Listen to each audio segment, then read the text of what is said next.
Welcome. The point of view tonight is going into the Cecilia Dapaah saga. We'll tell you what really the issues involved are. We'll show you the 10 counts that have been brought against the 5 people. We'll also trace her resignation, the president's acceptance, the OSP's arrest, and Occupy Ghana's concern about the conduct of public officers, all in the next hour. Stay with us.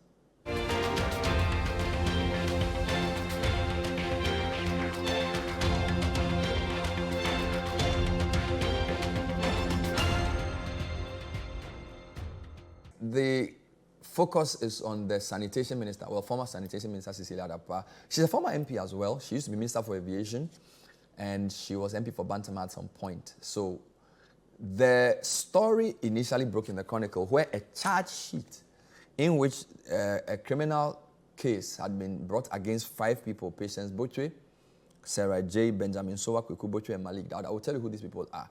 But the upshot of all of this is that in and around July 2022 to October 2022, which is a 4-month period, amounts of money belonging to the minister was allegedly stolen by some of the people mentioned. There are 10 counts. So what we'll do is, let's go through the counts. So basically, a count is a definition of the crime based on what law it violates and what particulars occurred. We'll run through the 10 counts quickly. Then we'll also show you what has happened with the minister herself, the OSP, and the president. So the count 1 is basically conspiracy to commit crime, to wit, stealing, contrary to sections 23(1) and 1241 of the Criminal Offences Act 1966, Act 29, right? Now, what are the particulars of the offense? That Patience Botwe, who is age 18, a hairdresser, and Sarah J., who is age 30, unemployed, as of the time we are referring to, between July and October 2022 at Avle in the Greater Accra region, and within the jurisdiction of this court, did agree or acted together with common purpose to commit a crime, to wit, stealing. So in many crimes, the conspiracy to commit the crime is a separate count, and the crime itself is a separate crime. So the conspiracy talks about the intention and the collusion to do it. So this is the first count, right? Count 2 is then the offense itself, right? So count 2 is the stealing contrary to, again, section 1241 of the Criminal Offences Act 1960, Act 29. And now it says that the 18-year-old hairdresser, Patience Botwe, and Sarah J., between the period of July and October last year at Avle in the Greater Accra region and within the jurisdiction of this court, of course, the court has jurisdiction because this is the Supreme Court of Ghana, the Superior Courts of Ghana, right, did dishonestly appropriate cash in the sum of $1 million, property of Cecilia Abena Dapaah, who is Minister for Sanitation. Take note of July and October, because I'll show you a chart. If you recall, I did a show a few weeks ago where I gave you 10 charts that show the state of Ghana's economy. At some point, I'll show you how July to October is an interesting period, because that was the worst time for the Ghana cedi, and possibly the time that Ghana needed the dollars the most. Indeed, if you have that chart, probably put it up, it will help, because we are talking about good. This is it. Now, the chart is showing you the exchange rate. So the lower the exchange rate, the better for the cedi. So the line on your left, that moves up before you get to the pink slot. The cedi is very stable. You are buying the cedi around, you are buying the dollar around 7 cedis. All right? Now, July is where the pink line starts. Very important. July is where the pink line starts, or the pink portion starts. July is when the cedi starts dropping. So it moves from 7 to 8, right? Then it stays at 8, and then by September, it jumps to 9, right? Then by November, it jumps to 11. Then it jumps all the way in October. Look at that, to 13. Stays at 13 all the way to November, December, and then plummets back to 8 in December, and then climbs back to 11, all right? So the time the cedi started struggling against the dollar was in July. This was the same time the government blamed speculators. And indeed, I remember the Minister of Information asking people not to hoard dollars, but send dollars to the banks because Ghana needed dollars. And that one of the reasons why the currency was falling was the speculative buying of US dollars. So without trying to incriminate anybody, it is quite significant that the period that these people are alleged to have stolen the money is between when the pink line starts And when the blue line gets to at the top, those were 4 difficult months for Ghana. July, August, September, October. This was the same time that this 300,000 euros, $1 million was supposed to be in a house in Abelenpe.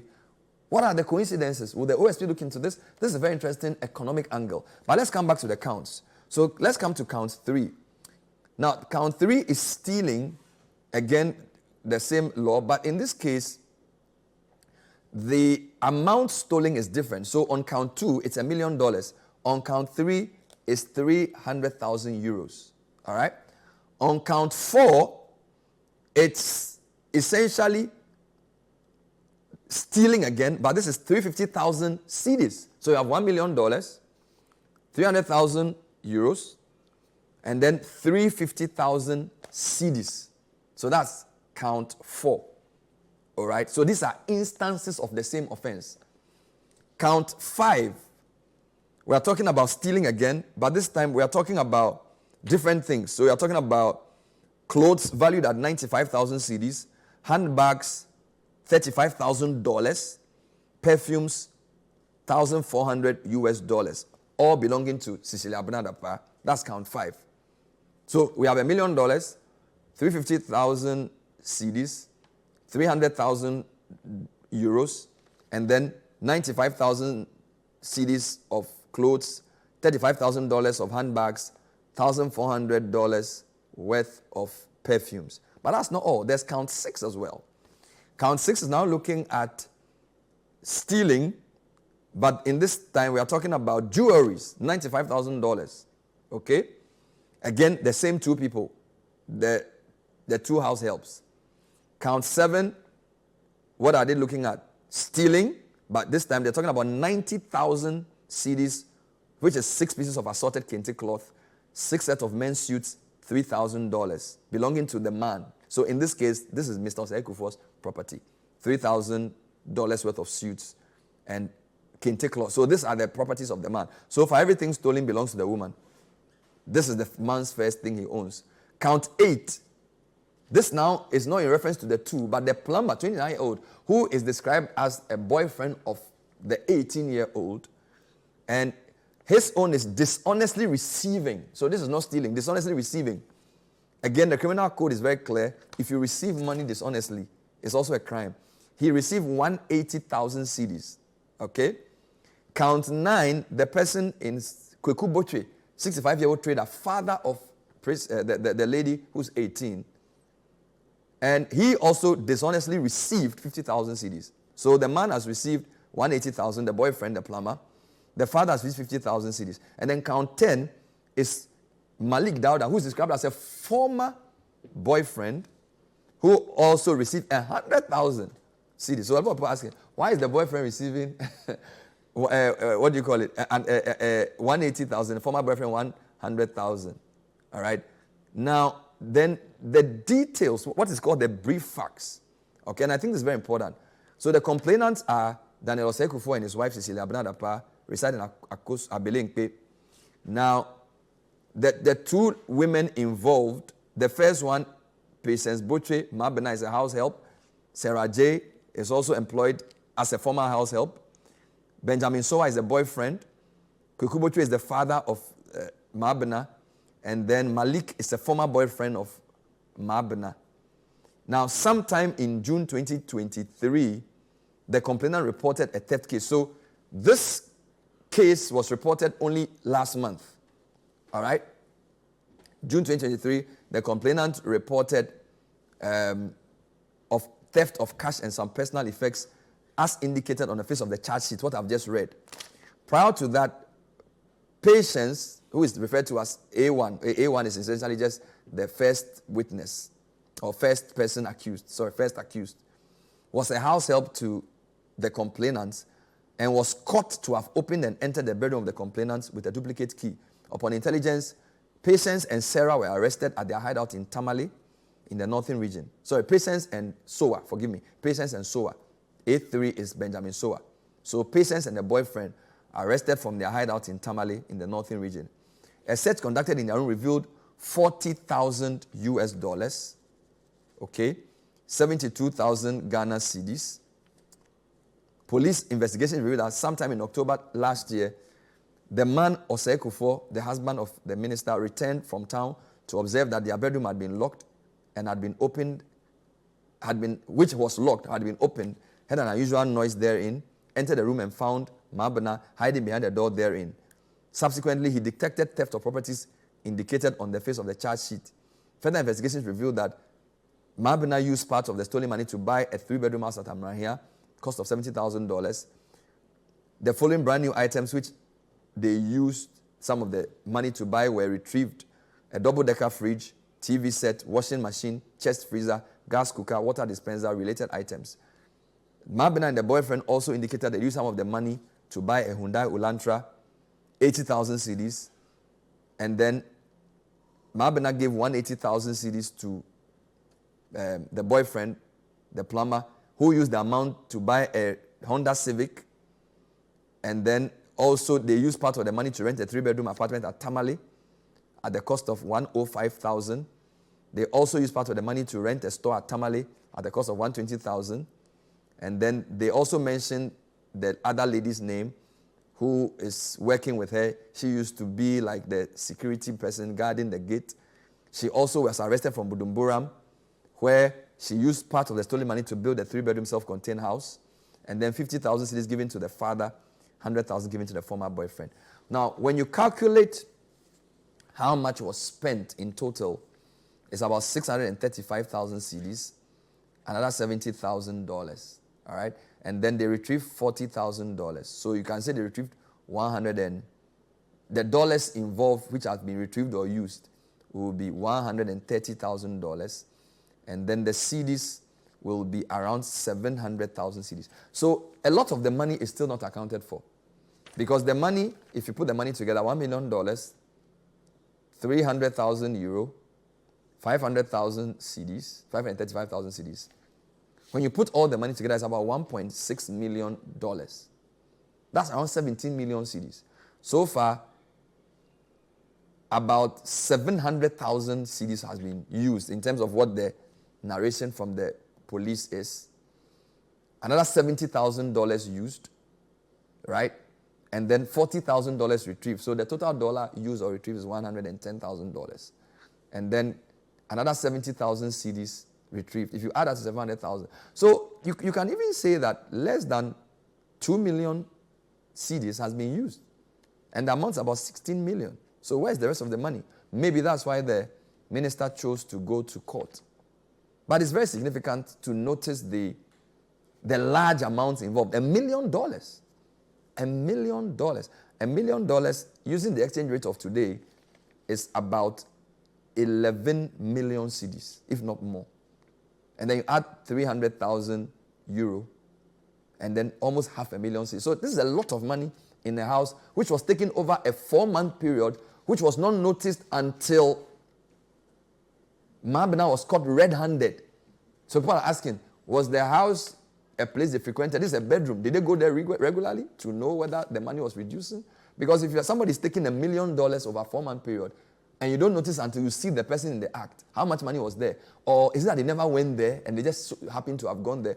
These are lots of questions that have to be addressed. But if you put the total monies allegedly stolen, it amounts to $1.6 million, which is about 16 million cedis. And if you look at all they spend the money on, it's not up to even 2 million, because you have 700,000 cedis, $70,000, and then another $40,000 found. So could they have gone to court because they feel like these people have hidden the rest of the money? Or we don't know. But the investigator put this out. This is in the public domain as well. The other issue is the sequence of issues. So the minister herself issued a statement on Saturday. And this statement came in the morning. I think the other came on Friday or Saturday, I'm not sure. The first issue here is that the Cecilia Abena Dapaah letterhead is spelled Cecilia. But the statement spells her name Cecilia. So some people are wondering, did she write this herself? How come there's a discrepancy? Was this under pressure? Right? Because if you look at the statement as well, Cecilia, but the letterhead has CECE. This is 21st, okay? Now let's read the letter. I referred to publication. So this is Friday, dated Friday, 21st July, suggesting that I own $1 million, 300,000 euros, and millions of cedis which have been stolen from my house. There are noticeable inconsistencies between what is being discussed in the public domain, which is what I just read, and the thrust of the original complaint on the matter, which we all have not seen. So far, we've just seen the charge sheet. I am taking steps to examine the origins of the inconsistencies and will provide a detailed response in the coming days. So this was on Friday.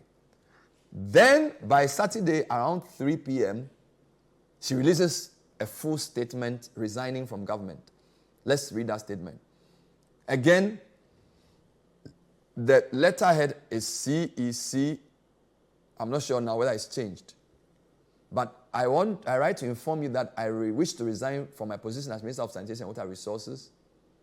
It has been a great privilege and honor for me to have been given this opportunity to serve in your government, and an even greater honor to have worked to try to bring the great vision for our country to fruition. Since yesterday, Friday 21st, social and traditional media have been full of stories about a court case involving a theft that took place last year in the home I live with my husband and daughter. So this is clear. This is the home they live in. The stories sought to suggest that I own various huge sums of foreign currencies and millions of cedis which have been stolen from my home. Whereas I can state emphatically that those figures do not represent correctly what my husband and I reported to the police, I'm very much aware of the import of such stories around someone in my position. This is a very important statement. So the suggestion is that the figures we are discussing may not be the figures you originally reported. So could it be that the police have more information? Do the police have to give us an update? Can the police show us the original figures he reported? Because this whole furore is on the basis of $1 million, 300,000 euros, 500,000 cedis, and assorted monies. Paragraph 5. I am resigning, therefore, because I do not want this matter to become a preoccupation of government and a hindrance to the work of government at such a crucial time. I intend to cooperate fully with all state agencies to enable them fully establish the fact. This is a very important point as well, which a lot of people have glossed over. So the resignation and the intention to cooperate with state agencies suggests that she knows that this matter will be investigated. Last but one paragraph, I have no doubt whatsoever that at the end of the processes, it will be fully established that I have conducted myself with integrity during my period in public service, and I will be fully exonerated from all allegations that have been filed, that have filled the public domain in the past 24 hours.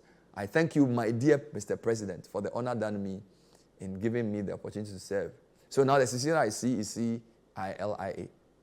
And there's a miss there. Signature is there. All right. Let's end with the President's response. President's response. The President received this letter duly. And the response we've seen from the Presidency is basically to say, yes. So the same day, 22nd. So Saturday, lots happening. I have received your letter dated Saturday, 22nd July, resigning from office as Minister of Sanitation and Water Resources and as a member of the government. It was with considerable regret that I accept your resignation and applaud your loyalty to the image and standing of the government. The work you undertook during your period in government was excellent and productive, and I thank you for your wholehearted contribution and devotion to the progress of the government and the nation. I am confident, like you, that at the end of the day, your integrity while in office will be fully established. I wish you the very best in your endeavors. This line is the problem many people have with the president. The minister says, I am fully ready to cooperate with investigative agencies. As of Saturday, they've not started their work. So how is the president so confident that her integrity will be fully established? Is that not prejudicing the work of the investigative bodies? Because the investigative bodies don't need the weight of the president's expectations in their work. Let them just do their work. Accept their resignation. Thank her for the work. Why are you coloring that with this hope and confidence? Okay, it doesn't sit well because it puts undue pressure on the office, because it's like the president is expecting a vindication.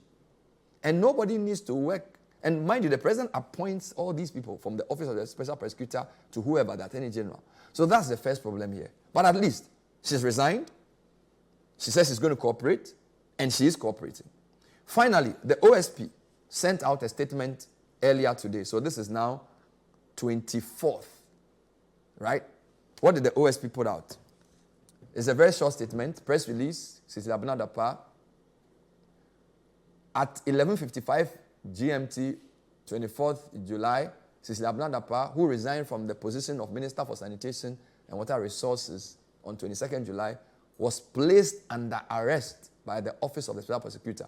We now know from the Frimpong Boateng case that this does not have to be a giddy arrest. So it's not like you're chill, but it's a formal process based on the explanations we got about an arrest. It's a procedure by the OSP in respect of supposed corruption and corruption-related offenses regarding large amounts of money and other valuable items reportedly stolen from her residence. Ms. Dapaah is being questioned by authorized officers of the OSP, signed Cecilia Dapaah. So, the Office of the Special Prosecutor has been swift. Between Friday when the story broke and Monday, they've already started questioning her. Very exemplary. Her resignation as well, very quick. The problem we have is the tone of the president's letter. We'll give him that. So the other question that we have to ask is, okay, so why is there so much furor in the public space? Why is there so much angst? That's question one. Question two, how come there is no law explicitly criminalizing the action? It's like we are looking for laws because from the Constitution to all the things that we've read, there's no explicit law. When we come back, I'll speak to Mary Addah. Mary is the executive director of the Ghana Integrity Initiative. We'll discuss those public policy issues with her. Then we'll speak to Martin Kpebu, who is he's a lawyer, a public interest lawyer, an anti-corruption crusader. And then we'll end with a new statement that the Occupy Ghana has sent. This is the point of view. Stay with us.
Whatever the occasion, with ATL, you can never be out of style. ATL, bringing fabric to life. Pepsodent introduces charcoal and lemon essence. The unique combination of natural essences whitens teeth naturally for you and family because every smile matters. New Pepsodent Herbal. Introducing a unique combination of herbal extracts in an antibacterial toothpaste for strong teeth and healthy gums that protects your family and you. Every smile matters. With Global, you order anything you want, and when you receive it, you celebrate it with your whole body. Because when that tasty grilled chicken is here, the weekend starts. The ingredients for your favorite recipe just in time. And when the cake arrives, the party is on. Because receiving anything on Global deserves a dance. Download the app, order anything you want, and track it minute by minute until it arrives. Global. Order anything, we deliver in minutes.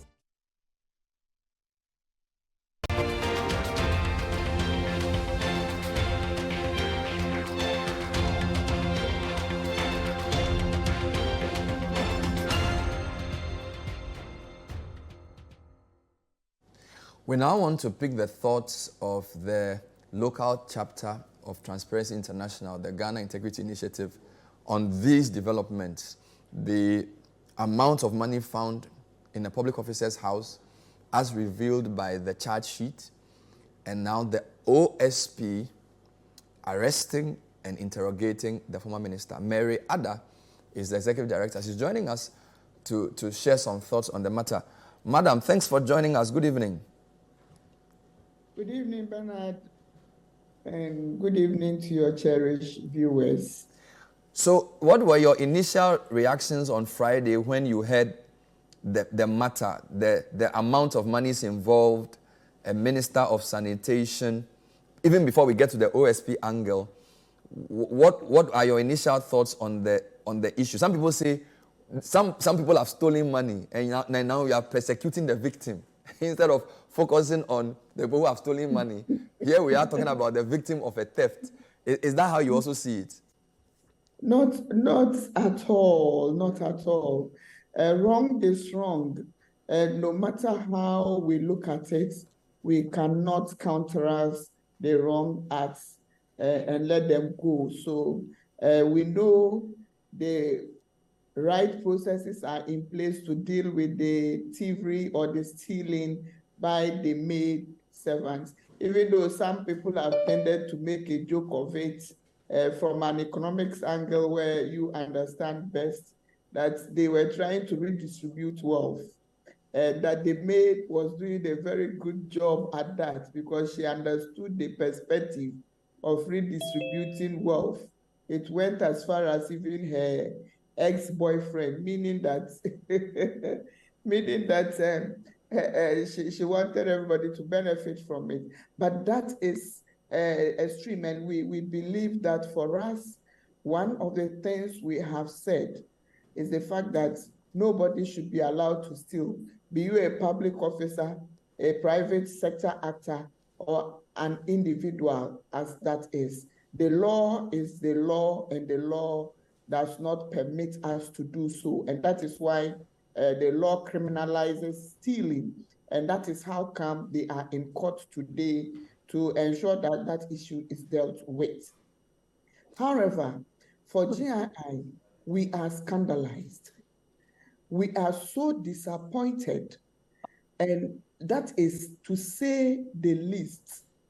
We are so ashamed that as a people who continue to rhetorically say we are fighting corruption, and we are putting in place measures to ensure that the fight against corruption thrives, we continue to hear some of these. I say some of these because this is not the first instance where we are hearing of a politician keeping money.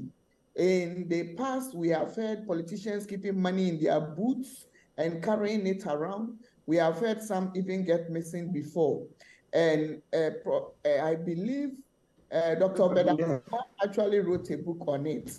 And so for us, it is something that we all need to say this is wrong, no matter where you are coming from. This is a public officer and not a private individual. The public officer is held by a large standard of the Constitution, Article 286, that their conduct should be beyond reproach. And for that matter, we believe that Madam Cecilia Dapaah should have remembered that she was a public officer and should have acted better. I say so also grounded in the fact that this is a government which at a point needed dollars for all of us. The BDCs wanted dollars to import fuel, they were not getting. The banking sector was in serious crisis for dollars, they were not getting. And so for us to hear that somebody had dollars in their home, stashed safely and securely, in fact, not securely, because the maid was able to ensure that it wasn't secure. And for the maid to continually pilfer unnoticed means the storage or the stock of dollars in that house was huge. For me, if you pick 10 cedis of mine, I would remember, because I don't have that much money to say that if you pick, I would not know. And so this means there was so much of it that she didn't recollect that it was there or it was stolen at all until an occurrence of nature then determined that her husband came to make this happen. So, Mary, I agree. I understand what you're saying. But so far, nobody has been able to pinpoint to any law that Madame Cecilia Dapaah and her husband have broken, because they've looked at the Constitution. There's no explicit law against keeping money at home. People have mentioned the criminal code. There's no explicit law. So are you speaking from a point of morality and code of conduct, or from legality? So, Bernard, that is why this issue is even more critical that we discuss. We discuss because if you look at the criminal code, it talks about stealing, it talks about other things. But then if you are going to hold them by the stock of law, then it is going to be a difficult venture to pursue, because we have clauses that speak to other things, but not all of them. Bribery, if we are able to establish that the money was given to her by some perhaps business dealing that happened, then that is fine. But until then, we cannot say she was bribed. That is why maybe she didn't have the moral courage to take the money to the bank, because she would be asked questions. Again, we know that one of the critical elements of our legislation, which the UNCAC review has spoken to in the past, is the fact that our legislation or our frameworks around unexplained wealth is very limited. And so they have called on us to ensure that we pass that framework in the past. However, the YOCO Act has some elements of this in, so they can also pursue. But then we have, if we say we do not have at all, that would not be too correct. We have the asset declaration regime, which I believe Madame Cecilia Dapaah would have filled. And Act 550 speaks to the fact that you tell us your assets and liabilities upon, even before assumption of office, and also when you leave office. So we are consoled in the fact that if Madame has declared her assets, then we would be able to SHRAG, which is the entity assigned or allowed to do this, would be able to pick this and then assess it against the wealth she has. Again, the Internal Revenue Act as well also speaks about the issues around taxation and the rest. So we would also be able to then establish whether these huge amounts, she has filed her tax returns, and these tax returns affect these huge amounts that have been cited in her home, or that she has reported being stolen. That is a ground based on which we can start this. And the OSP Act, remember, has some portions which speak to seizure, freezing of assets, and also doing a thorough, their ally speaks to the fact that they can do a thorough investigation around unexplained wealth. So when we say that we do not have, it is not true. The OSP LI, which is LI 2374, when you look at the 20, it talks about this critically. And so they can go ahead and investigate. And I've seen the form. It is very exhaustive. It captures PEPs, I mean politically exposed persons, and it even talks about girlfriends and all associates. So it is a basis on which we can begin to do this investigation. And then when we add it to the asset declaration law, then we would be making some significant strides in this case. So if we say necessarily we don't have, that is not correct, because the OSP legal, the LI, the legal instrument talks about it, and I mean LI 2374. When you look at the section 20 of it, or they call it regulation 20, which talks about declaration of income, then it means she would be able to then tell us where all her income and liabilities and where she got this money from. And I believe that is the strong point based on which the Office of the Special Prosecutor has initiated the processes they have. Fair enough, but do you not think the uproar is a bit premature, in the sense that if she is able to satisfactorily answer the OSP about where she got the money from. So if the wealth is explained, then we are not moving to the second stage, because I see two stages here. How did you get the money? And then did the money come from legal or illegal means? So you need to deal with unexplained wealth before you go to whether the wealth is from illicit enrichment.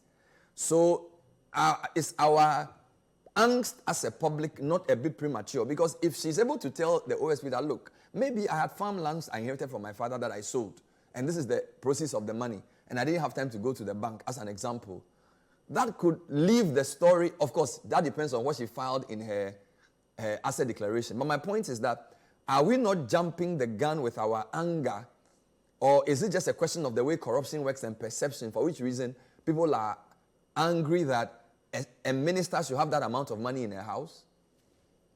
Bernard, number one, we all know that the minister has a salary, which we all know about. It's public information. And so if the minister has inherited things, as you correctly said, it would be declared in her assets declaration form. So we can look at that. But then essentially what we are talking about here is the allegation of corruption and corruption-related offenses. We are going to be looking at, and I believe the OSP is going to be interrogating beyond just the fact that it could have been inheritance. When the OSP activates its mandate, it is extensive. And I believe that we would be able to then determine whether these amounts are legally acquired or not legally acquired. It is for the benefit of the fight against corruption that when we are able to then determine this, if she is not guilty, why not? She can be freed, and then we all know that, oh, exactly, this is it. And it also then begins to initiate that process for me, which I believe is critical in this discussion, that we need to, as a matter of agency, deal with the issue of people being able to carry cash without any impediment. I mean impediment when it comes to regulation. If you have traveled outside this country, you would realize that there are limits. They ask you to declare if you are carrying any foreign exchange and the limits within which you have to operate. If you are carrying within a certain range, you are requested to declare it, and you are taken through a whole process. So I believe that this particular matter now generate that advocacy, which we should sustain, and which we should begin to then look at the Banking Act, which if you have read, you know that even the banks which administer money to us on a daily basis are not allowed to keep up to 1 million in their vault on a daily basis. And the Bank of Ghana superintends that and ensures they do not. So for us as a people, I think this is where the discussion is going to lead us. If we do not do anything at all, one of the things that should come out of this is to ensure that we do not allow this to continue to occur, because we have said that we want to formalize our economy. We want to digitalize. We want to ensure that money is not in the hands of people. All right. And if we say this, and those who are keeping these rules, those who are supposed to keep these rules for us to also comply, are flouting it, then it means we are not going anywhere. All right. Executive Director GII, thank you as ever for talking to us, and keep up the fight. It's a good fight. She's the Executive Director of the Ghana Integrity Initiative, who are the local chapter of Transparency International. When I come back, Martin Kpebu, who's a lawyer, will join me as well. I want to look into the law a bit, because for the fact that we don't even have a law explicitly criminalizing what has happened, a lot of people are complaining about this. We'll find out whether it's a problem with our legal regime or how we're interpreting it, and how optimistic is he that OSP will find something. So, Martin, thank you for joining us. Good evening.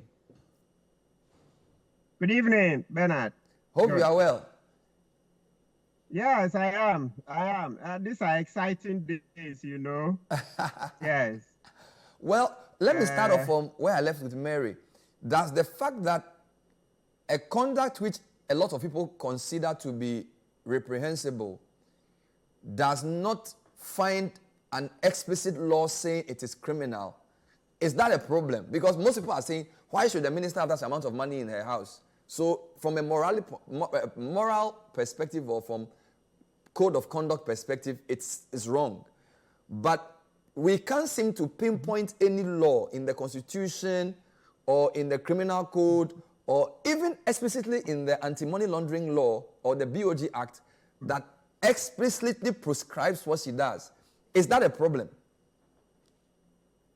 Well, Bernard, on the face of it, yes, it does. But I think we should hasten slowly so that we can research this area more. That's a matter of having so much cash in the house. I think we should, for now, be content that at least the law provides that if she cannot explain the source of this wealth, she's going to lose it. So let's be content with what we have now. Then we can research and do more comparative studies all over the world to be sure that we want a new law to say that don't even have such cash at all in your house. This is not the best time to make a law when our excitement is very high. We may end up doing something that will create problems for us.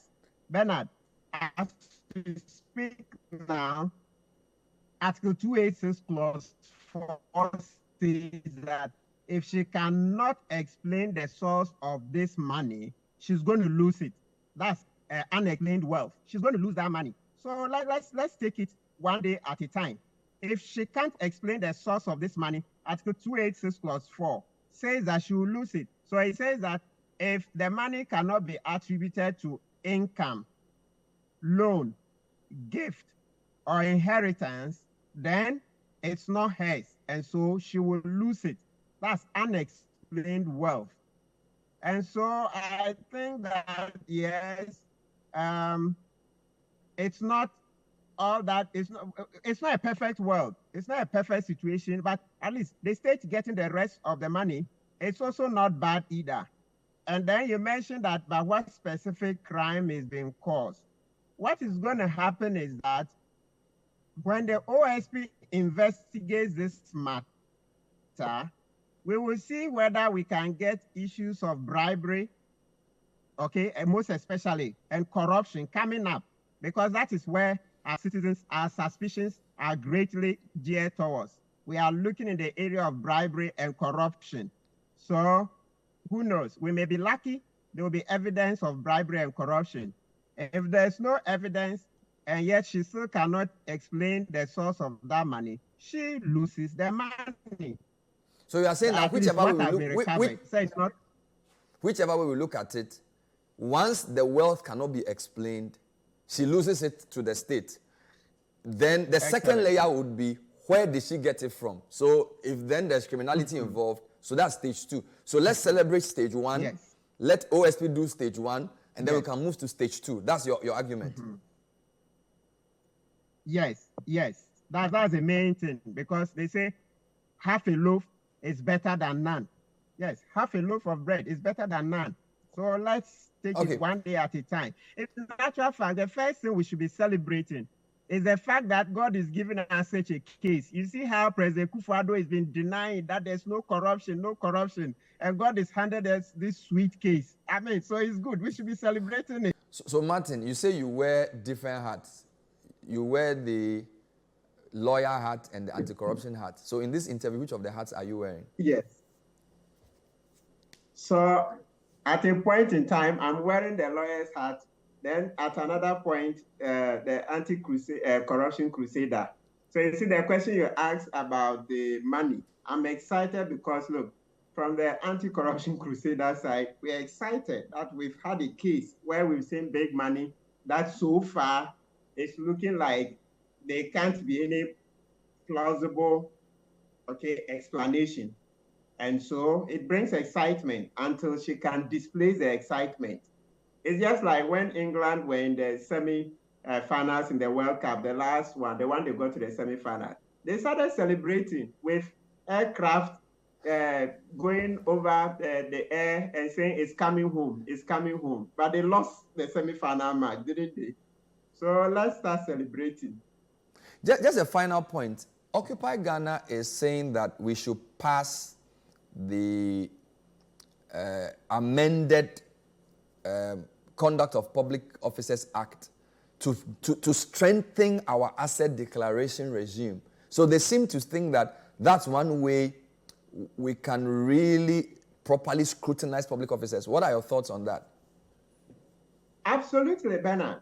Absolutely. It has to be passed. Look, that bill is not the best, but it marks a marked improvement over the current asset declaration law. And you know that law is something that President Akufo-Addo, the mother serpent of corruption, has been running away from. You see the Occupy Ghana letter. They've written so many letters. President Akufo-Addo said no, they are not interested in the law. Fortunately for us, the IMF added it to the deal. So when you read the IMF document, that is one of the conditionalities that government must meet. So government must now pass that law. If they don't, obviously, latter tranches of the money will not come. So they have been forced to the party. I mean, Bernard, it's such a shame. Yeah, but Martin, I don't think it's fair to refer to the president in the terms that you did, honestly, on a program like this. He's not under the cost for discussion. So if somebody has used that description on a different platform to now make that reference here, I think it's a bit unfair to him. Bernard, Ms. Avle, I beg you, allow us sometimes. You guys are restricting us. Like I told you, I'm not only a lawyer, I'm also a citizen. Let's celebrate. When Mr. Amidu called the mother serpent of corruption, could he dispel it? He couldn't. It's a term. He called President Mills Professor Doolittle. Did Mills tell him anything? President Akufo-Addo called Professor Mills, Professor Doolittle, etc. He had names for everybody. It's his turn. Okay. What goes around comes Fair enough. around. My final question for you. Description. Fair enough. My final question for you, Martin.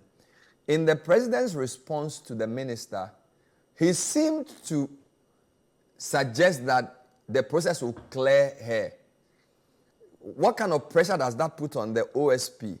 Because he was appointed by the president, and the president seems confident that at the end of the day, you will be clean. Is that not prejudicial? And also, your knowledge of the OSP and the way they work, how confident are you that they will do a thorough job to make sure the truth is established? Yeah, look, you have something to say in your question. That letter is being worded in such a manner as to bring undue pressure on Cecilia Dapaah, the special prosecutor. Yes, the wording of the acceptance letter puts a lot of pressure on any state institution interested and minded to investigate this matter.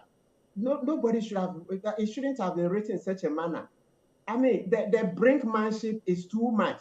President Akufo-Addo is acting as if the presidency is his personal property. Who writes such a letter? Where? Is there any precedent in any proper democracy? No wonder people are saying this one is not a democracy. This is a kakistocracy. Kakistocracy is government by the worst people in society. So these are democracies. No democracy. It's actually a kakistocracy when the worst people have the opportunity to govern. This is where you get this type of brinkmanship. Who does this? Who does this? This type of letter?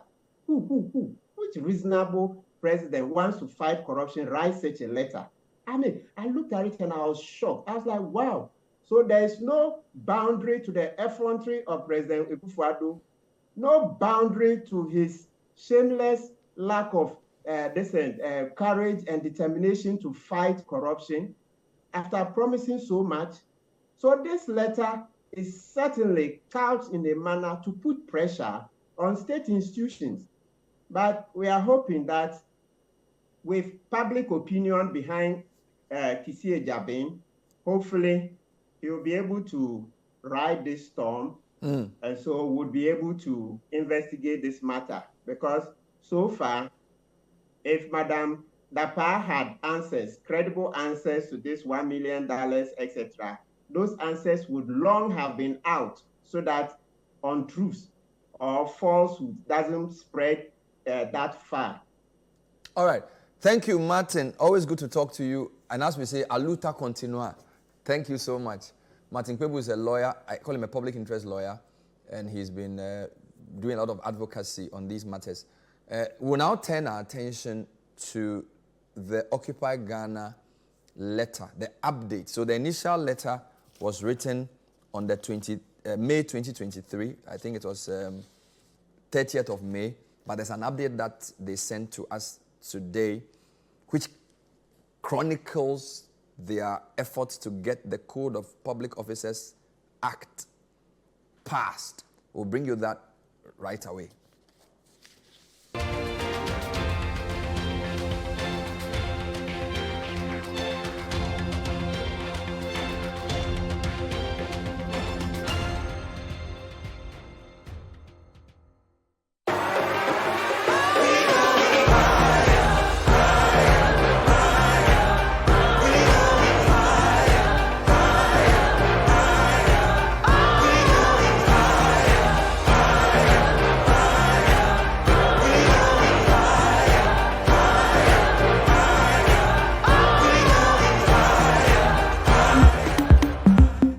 With Global, you order anything you want, and when you receive it, you celebrate it with your whole body.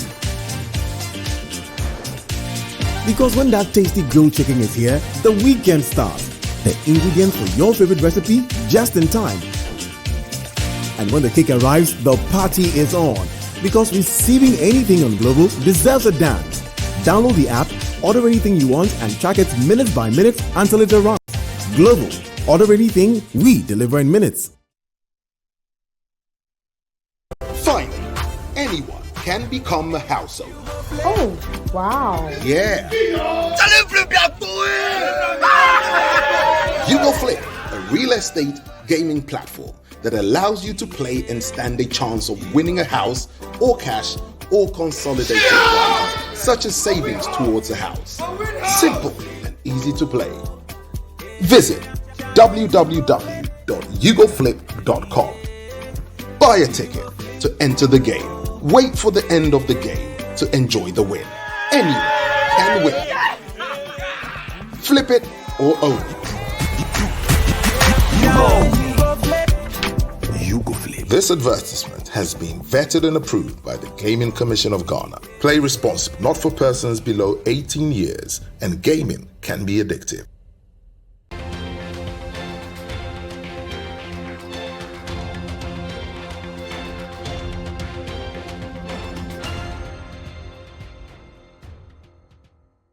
So welcome back. Another development in this story has come from Occupy Ghana, which is a pressure group. They just sent a statement about a couple of hours before we came on air, asking for the passage of the Draft Conduct of Public Officers Bill 2022 into law. According to Occupy Ghana, this is a very key cog in the anti-corruption wheel. And I'm going to read portions of this. It was signed by Ace Ankuma, who is with Occupy Ghana.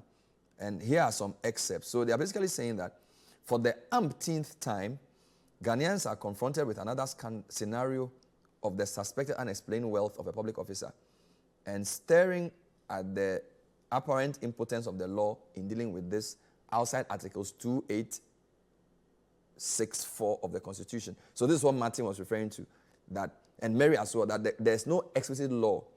Now, Ace is saying that this article simply provides that an asset declared to have been acquired while in public office, which is not reasonably attributable to income, gift, loan, inheritance, or any other reasonable source, shall be deemed to have been acquired in contravention of the Constitution. Now, they are saying that from 2017, Occupy Ghana has consistently expressed concern about the necessity of reinforcing this asset declaration regime. This measure is vital in curbing the trend where public officers acquire unexplained wealth, especially where their known economic means cannot justify such acquisition of wealth. To compound matters, although the Constitution demands in Article 286 that public officers shall declare their assets and liabilities before taking office at the end of every 4 years and at the end of a term of office, this is a very important problem with the regime. Ghana's political class conspired to unconstitutionally extend the period of filing by 6 months. So this is the problem. Under Section 1.4 of the Public Officers Holders Act, Act 550. The effect of this grave unconstitutionality is that once public officers get appointed without declaring assets and liabilities before taking office as the Constitution demands, they, for the most part, either do not declare at all or may engage in shenanigans such as presumptive declarations of non-existent assets in the hope of being able to acquire them. So basically, they're saying that 6-month extension defeats the purpose of Act 550 in fighting corruption. Now, our public campaign to remove this offensive unconstitutionality yielded no discernible results until we wrote to the AG on December 1, 2019 to demand steps to amend the law. Thankfully, on 8th January 2020, the then Attorney General wrote to Occupy Ghana to agree to amend the law by deleting the unconstitutional extension of time and indicating that the office was seeking Cabinet approval to prepare the necessary amendment bill to be subsequently laid before Parliament for enactment. So this is a very important background. The current Act for Declaration of Assets, the Conduct of Public Officers, Act 550, according to Occupy Ghana and many lawyers, is insufficient. The AG previously agreed for the new law, the 2022 bill, but Cabinet has sat on it and does not seem interested in pursuing the matter. Occupy Ghana says we should join to fight for this new bill to come into office so that there's an explicit law that cannot be violated. Very interesting indeed. This is still the point of view. We've been talking to a few people. First, we started off by giving you a background of this matter. We read to you the 10 key charges and also a very interesting breakdown of the amount involved, because we've been told that an amount of almost $1 million cash, 300,000 euro, another 535,000 cedis, altogether about $1.6 million. When we calculated how much had been spent on the basis of the charge sheet, it was 700,000 cedis and $70,000. So a lot of the money, we don't know where it is, right? And we've also spoken to Mary Addah from GII, and then we've spoken to Martin Kpebu, who's a lawyer, and then we just also finished reading for you the statement from Occupy Ghana. So we hope we've given you a rounded view of things as they persist. Admittedly, this is a running story, so as new things develop in our subsequent programming, we'll bring them to you. If you've enjoyed today's edition of The Point of View, subscribe to our YouTube channel, like the video, and share, and let others enjoy. Thanks for watching. My name is Avle. We'll see you next time.